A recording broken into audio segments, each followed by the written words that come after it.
Hello guys, welcome back to the channel. In this today's tutorial, I'm going to show you how you can update your graphics driver on Windows 11.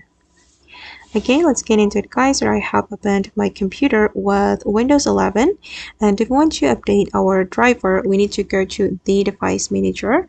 You're going to go to your search menu and search for the device manager. Just like this, and you can go to the display adapters. You can double click on that option, and here you can choose your display. This is my computer's display, so I'm going to open it.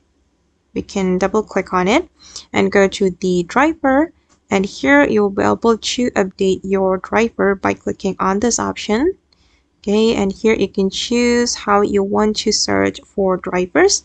You can search automatically for drivers or browse your computer for drivers.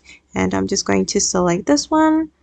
And then here, as you can see, that my driver has been updated. But you can also search for updated drivers on Windows Update right here if you want. But here, I'm just going to close it.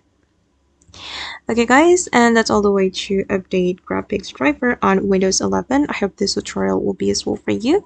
Thank you so much for watching and see you in the next video.